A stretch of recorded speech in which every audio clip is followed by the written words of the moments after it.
All right, hello, Gabriel Clevenger here. This is the introduction for those folks who are looking for counseling in preparation for getting married.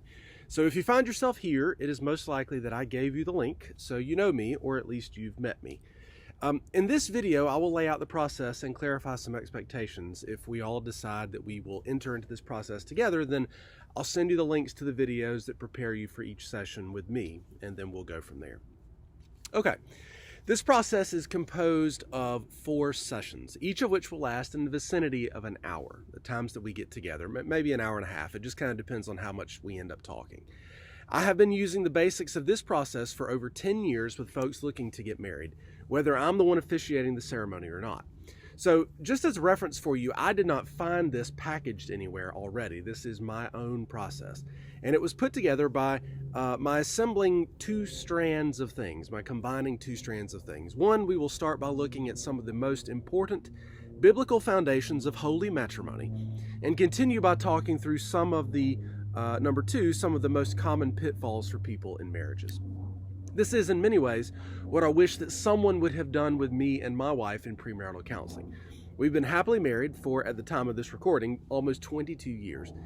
What I bring to the sessions is those years of experience in our own marriage, my theological education, and my experience working through issues with people in the churches that I've served. I'll talk about what comprises the sessions in a minute, but first, just a little bit of housekeeping. I am a Christian minister, okay? So I prepare people for and officiate the Christian rite of holy matrimony. I'm not opposed to other folks getting married at the courthouse in a completely secular and non-religious agreement, entering into a bare-bones legal arrangement of combining their resources and being legal, so to speak. There are points of commonality between legal marriage and holy matrimony, but they are not, as a whole, the same. The point, that is the goal, is different between the two. I don't mean to be difficult, but for my role, the effect is accomplished, actually, when I, of my office, pronounce the man and the woman joined in the eyes of God and in the presence of those gathered to worship. Currently, the state of South Carolina and the United States of America recognize my authority to officiate such a procedure, such that I could sign the marriage certificate. Now, here's a place where I want to be really clear. I do not sign marriage certificates.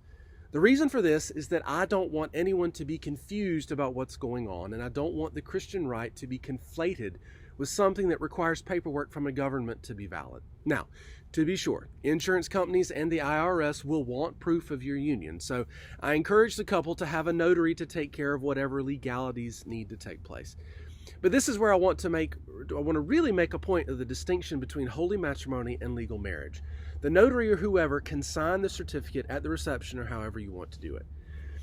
The other point on which I need to be clear is that I neither expect nor accept payment, honorarium, gifts in kind, or whatever for these meetings or for officiating a ceremony.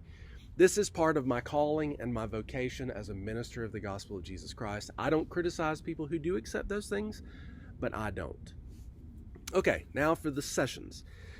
Before we have the first session, I will send you to, likely by email, I will send to you a file that you will need to bring 2 copies of, and each of you having completed one independently of the other. Bring your copies to the first meeting. This is a personal history. It covers things like medical history and basic information, but it also includes some pretty personal things. I will collect these from you at the first session and return them to you at the second session, and I'll bring up for conversation anything that seems to stick out. I will not copy them in any way or share the information with anyone else. You can do with them at that point whatever you like. Trash them, keep them, frame them, whatever. Some people wonder why a pastor is asking such personal questions. I really have no desire to know deepest, darkest secrets, right?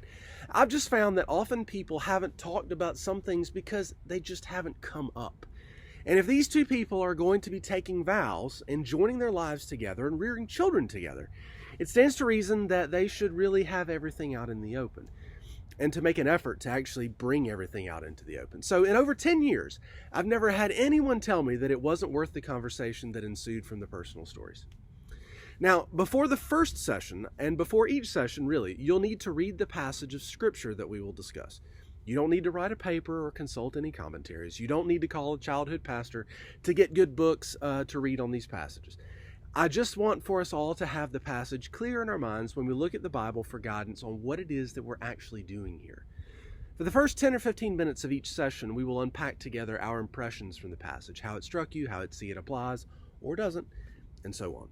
After that, each session will have its own theme for which the passage will have prepared us. The first session that we'll discuss what holy matrimony actually is, how it is like legal marriage and how it is different, what assumptions you bring, how you see it, and so on.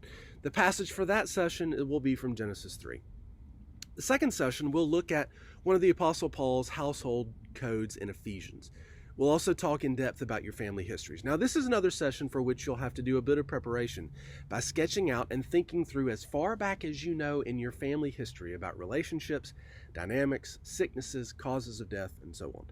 We will do this by constructing a genogram for each of you in that second session. I'll give you instructions for this, how to prepare for it, and what to think about.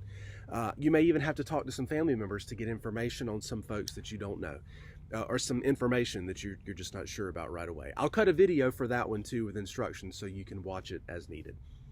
The third session is all about sex. We'll begin by reading passages from the Song of Solomon, and conversation usually flows pretty easily from there. Couples are usually more talkative actually during this session than during the first week, as a matter of fact. The fourth session addresses stewardship and family and future goals. The passage for this last week is from the Gospel of Luke, and we talk about desired habits, values, and so on. There's usually time in this last session to discuss remaining details about the ceremony and anything else that's kind of hanging out there if I'm the one officiating. So that's the quick and rough outline of what the premarital counseling process is like with me.